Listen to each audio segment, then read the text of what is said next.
The weather over here in Ireland's been crazy this week. I like how I always start these lives with a chat about the weather. Yeah. How very British. That is hilarious. Alright, we're going to leave it a couple of minutes and just let some people jump on here.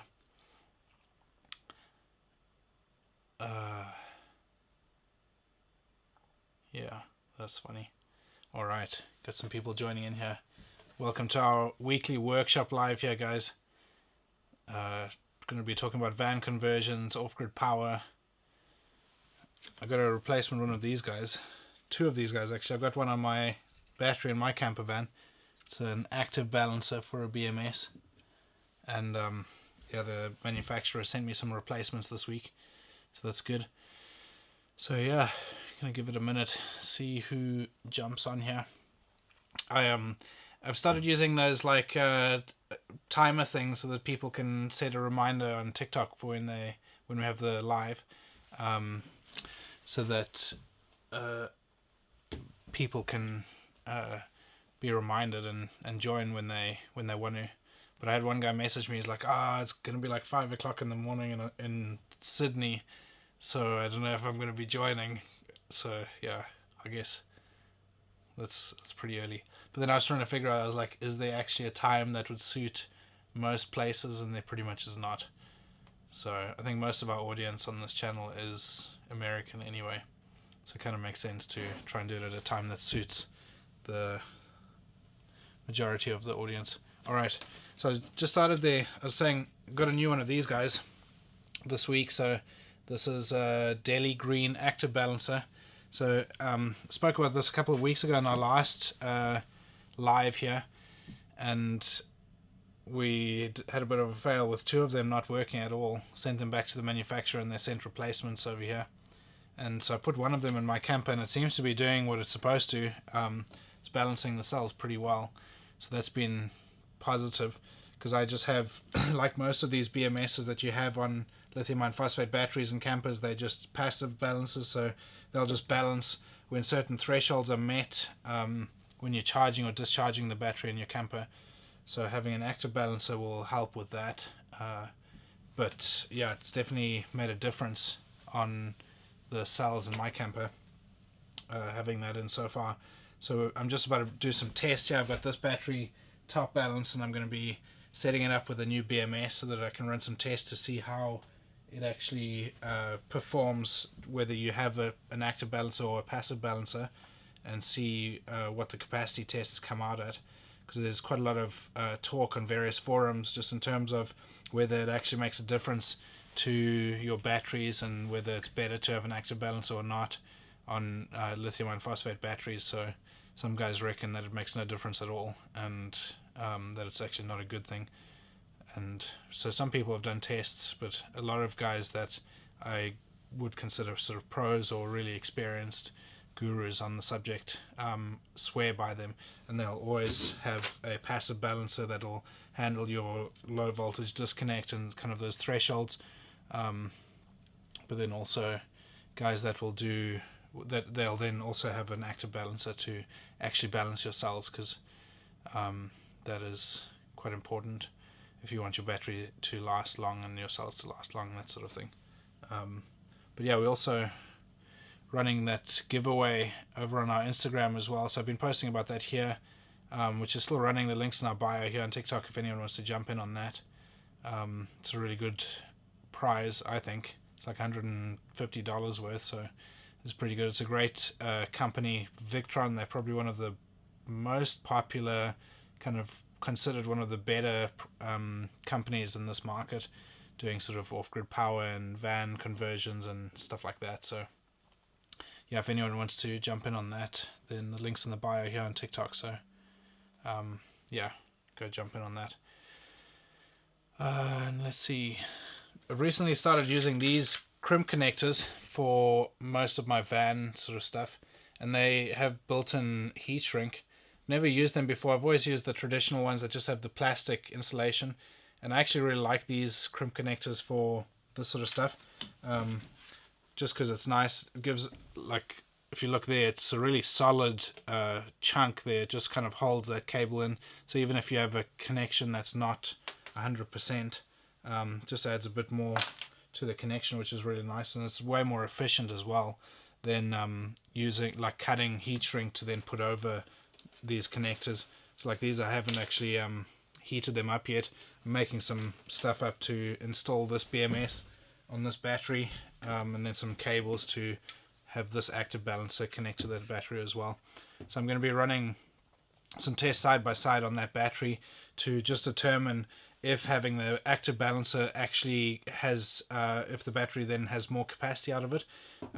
Because what this BMS will do is when you get to a certain voltage on the battery, so like when it gets to 12 volts, essentially it'll cut the connection so that you don't discharge too much from the battery.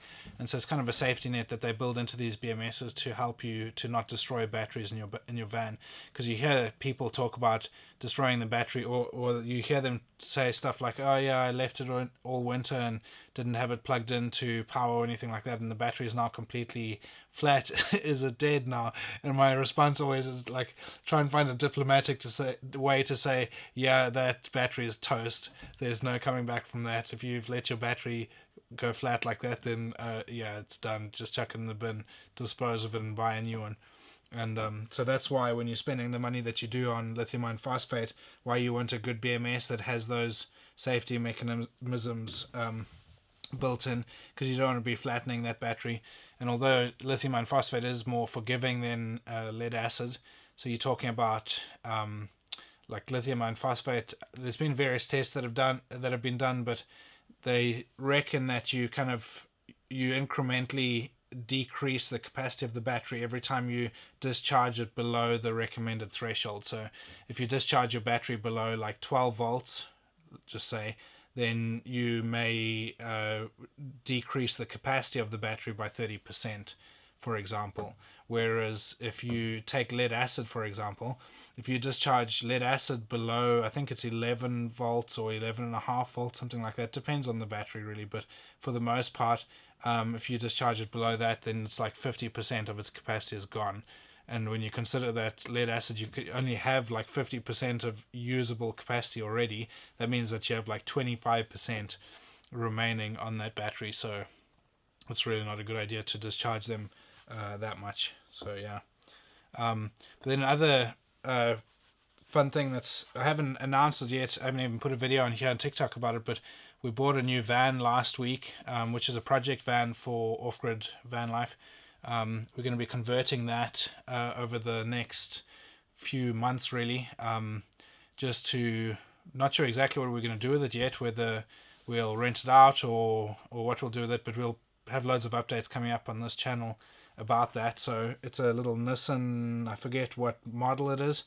Here in the UK it's a medium wheelbase van, so we're going to put in a double bed in the back, big garage for storage and stuff like that, and try and be a bit smart with the utilization of space, and also put in stuff in there that is really helpful for people. So one of the things that I find so surprising in all of these vans, and even conventional camper vans and stuff, is that they don't make decent use of the heat that your engine generates.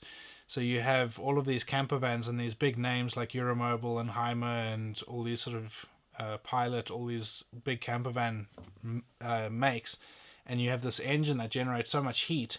Why they don't sort of plumb some sort of heat exchange into the engine to take that heat and heat up water, I've never been able to figure that out. So we're going to be looking at something like that for this new van as well, to be able to have some hot water while you are driving. So when you get to your destination or wherever you're going to park up or something, that you have a bit of a water storage that is heated. So we've done various things like that through the years on various rigs that we've built, and my uncle that builds overlanders in the States, he's got something similar in his overlanders that he builds and stuff like that. So it's pretty easy. You just plumb it into the water system in your engine and have an insulated tank that can hold the water inside your cab, so that you obviously don't lose the heat in the water. But yeah, should be fun converting that. So we're going to be putting in a good electrical system into that. Probably be testing a whole bunch of new electrical stuff as well, We're starting to explore various things, some smart technology for campers and stuff like that as well. So pretty fun, some of that stuff. So yeah, we'll put a video up on here in the next couple of days. So if anyone wants to join in and follow that build, it's going to be a fun one. Any questions or any particular topics that you guys want us to cover while we are building that out, then just send us a DM or anything like that, because it's one of the things that I find with the internet is that there's so much information out there to learn, but it's like, where do you start and who do you trust with all this info? So yeah, hopefully we can be of help for that sort of stuff. Yeah, other than that, we're going to be doing some trips over the coming weeks in our camper. So we were going to go out this weekend, but the weather is so crazy this week here in Ireland that we decided not to go this weekend.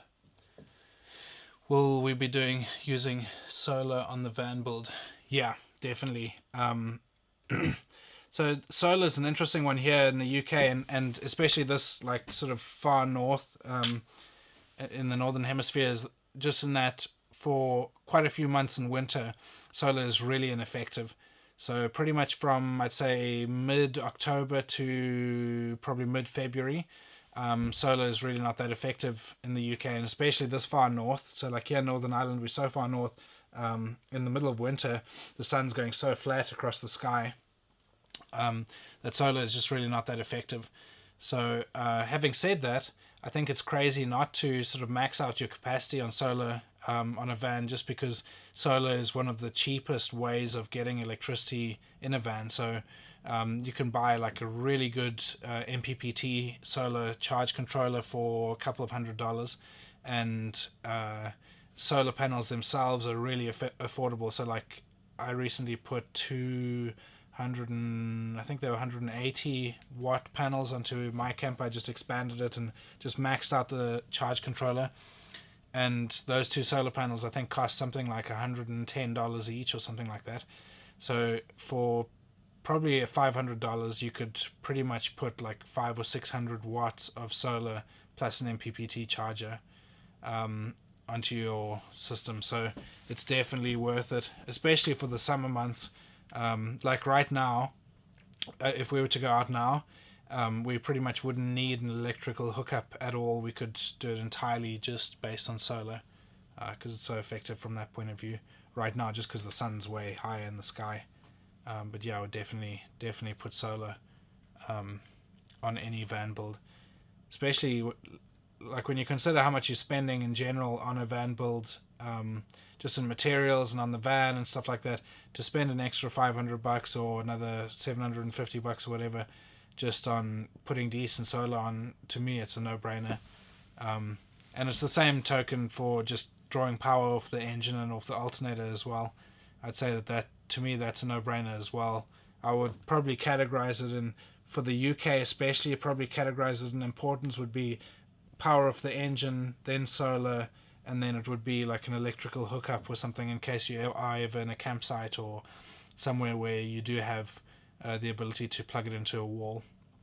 One of the things we're exploring as well at the moment is just wind power, just to see what is available from that point of view, and to see what we can do with that. The biggest challenge with wind power is that unless there's two schools of thought. So there's been some studies and some testing that's been done that would say that having wind power like on coastlines and places where your wind is more sporadic, where you sort of have gusts of wind and that sort of thing, that is actually quite an effective way of capturing energy from wind. But at the same token, there's other schools of thought that would say that you need really constant wind to be able to effectively capture the energy from the wind. So we've got some wind turbines that we're going to be testing over the next couple of months, just to see what that looks like. And I mean, it probably would be best to test it in winter, just because you get more wind in the UK in winter. But having said that, Northern Ireland gets a lot of wind all year round. Even in the middle of summer, you're out with a coat in the garden because it can get so windy.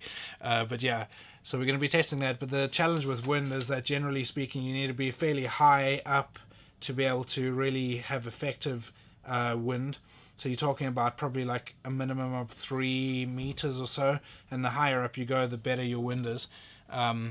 So in terms of actually using that in a van setup or something like that, it then makes it quite challenging in that how do you actually anchor a wind turbine properly on the back of a van or on the roof or something if it needs to be like 4 meters off the ground. So like with our van, it wouldn't be too difficult because our van is already 3.5 meters off the ground.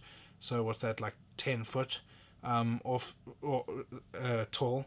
So to be able to get that to 4 meters is really not that difficult, because literally if we were to mount the turbine on the roof, it would be at the optimal height. But the challenge with most of these vans, and your sort of conventional van life van where you get like a panel van and convert that, is a bit easier to mount a turbine onto because you have a more rigid roof than some of these vans that are like these laminate type roofs. So yeah, we're going to be testing out some of those and just see what they're like. Probably have to build some sort of bracket to go on the bumper or the tow hitch of a van, but it's still not that feasible, I don't think. How much would a wood turbine cost for a van build? Are they easy to install and hook up? So wind turbine itself is actually, you can get them quite cheap. So Amazon have some fairly good ones for like $150. So it's really not that expensive, and to be honest, I don't know how good they actually are. We've got a couple of those that we're going to be testing over the next few months just to see like how good is a $150 wind turbine from Amazon. But I mean, the review, there's quite a lot sold and fairly reasonable reviews on Amazon. So usually that would be a reasonable indication that it's decent.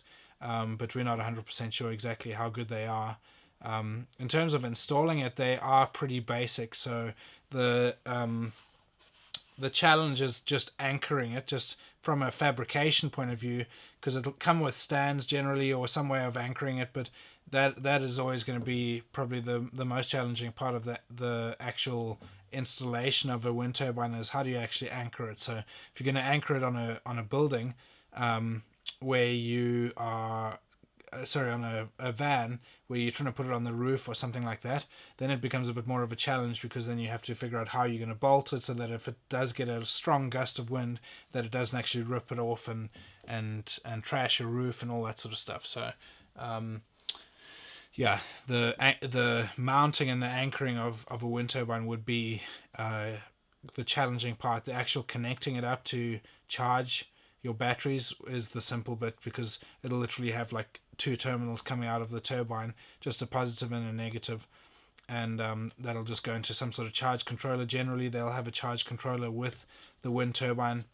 Some guys will use their MPPT charge controller that they use for their solar with their wind turbine, because essentially the wind turbine is just pumping a standard voltage, so it'll just be like 12 volts or whatever the case is, depending on what the wind turbine does. It'll just be pumping some sort of voltage to your charge controller, and then your charge controller will convert that. So some guys will actually use their MPPT charge controller so that they don't have to have 2. So if they've spent reasonable money on a charge controller for solar, they may use that for wind as well. I was chatting to one guy who has a homestead in somewhere in the US. I think might be West Virginia or somewhere like that. And I asked him, because he battles a little bit with he's completely off-grid and battles a little bit with his power in that setting, and especially in the winter, because he just doesn't get, sometimes they'll have snowstorms that will last days and days, and he will sometimes battle a little bit with the power and his batteries not being able to keep up and that sort of stuff. So at the moment he just runs a petrol generator to charge his batteries up when he's in that sort of condition. But I was asking him about wind turbine, and he was just saying that it's just not reliable enough for where he is there, but he also hasn't tested it. So yeah, we'll see what that looks like. Am I a Muslim? No, I just like growing a beard. I don't like as little maintenance as possible when it comes to hair and beard and stuff like that. That's my go-to, much to my wife's horror. She's not a fan. Yeah. Never had that question before. But yeah, so the wind stuff will be interesting. I don't know that it's that that it'll be that useful just yet for vans, just because I just can't see that it'll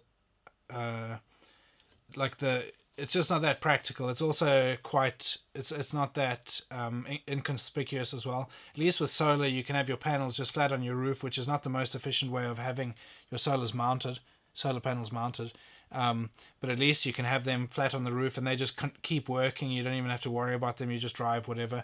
But the trouble with wind is that you'd have to have some way of actually putting a turbine up and things like that. Because you can't just drive with your turbine mounted and up at its maximum height or whatever the case is. So you'd have to put it up. So if you are just trying to sort of stealth camp or something with a van, it probably wouldn't work, because it would get pretty obvious if you were then clambering around on the top of your van trying to put like a 1 meter pole with a wind turbine on the top of it to charge your batteries. Would you install a wood burning stove to your new van? The new van that we're going to be converting, I would not. To be honest, the whole wood burning stove idea, practically, I just don't think that it's a romantic thing that people love to do, but I don't think it's that efficient. I know guys that have got wood burning stoves in school buses and things like that, like in the US, and in that case I can see the benefit of it in that sort of scenario where you have access to free wood, and you can get permits to cut wood and that sort of thing. And if you're in a condition where you really need the heat like that, then I can definitely see the benefit of it. But the big thing is that most of those rigs that they have those wood burning stoves in are fairly big anyway. They also not moving them around a lot. So they'll be just stationary, parked up somewhere like for the winter or something like that. So in that sort of setting, I can see the benefit of it. But in the van that we're doing, we're not going to put a wood burning stove, just because wood is not that accessible here in the UK to buy, generally speaking. And for such a small space like that, there's way more efficient ways of heating. So what we'll probably end up doing in this particular van is to put a diesel heater in. So diesel heaters are getting really popular now, and there's some really good ones on the market. We've been testing a couple of them, and we're going to be installing one in my sister's van soon, because the advantage of diesel heaters is that you then have one fuel source that you need to maintain. So you just some guys will have a separate diesel tank for their heater, but I don't understand why they would do that in the first place, just because you can plumb your diesel heater directly into your diesel tank on your van. If your van's diesel, obviously. If it's petrol or gas, then you can't. But if they have a diesel van, which most of these vans are, it makes such good sense to just plumb it straight into the main tank of the van. And then, generally speaking, the way that they work is that if you have the bottom of your tank, your pipe that your heater draws from doesn't go all the way to the bottom of your tank. It just goes to a certain point, so that you can't ever deplete your tank completely. Because obviously the last thing you want is to be in a location that's remote, say, or something like that, and then you just empty your whole fuel tank just to heat your van, and you have no fuel left to be able to drive to a service station to get more fuel. So that's kind of how we would mount it, but I would definitely put it directly onto the fuel tank in the car, because then you have a single source of heat and fuel that you need to maintain. So like with our van, we've got LPG or gas, natural gas. That's all of our stuff is heated with that, so the water and the cab heating. So we always have to find service stations that have LPG that we can refill with, which here in the UK is getting less and less, just because it's not that common for people to have refillable LPG tanks. So the diesel heating option is a really good one. And what we'll probably do in this new van is to put in an induction electric cooktop, just like a 2-burner induction plate, because that's way more just a lot easier to install than starting to install a gas locker for an LPG tank and then plumb in LPG and all that sort of stuff. So I think we'll end up just putting a diesel heater in for the heating source, a heat exchange in for heating water, and then we'll have the cooking will be done on electric, and it will just put a really good electrical system in. So we'll probably put 280 amp hour lithium iron phosphate battery in there, with a good solar system, a good B2B charger to charge it from the engine, and I think it'll be great. I mean, we did a test recently on how much energy it took to run an induction stove. Sorry, firstly to make a cup of coffee with an espresso coffee machine, and then to heat milk until it was pretty much boiling. So it's pretty hot. I don't know, I can't remember what the temperature was that we got it to, but it was like 80 degrees Celsius or 85 degrees Celsius, somewhere around there, to froth the milk up.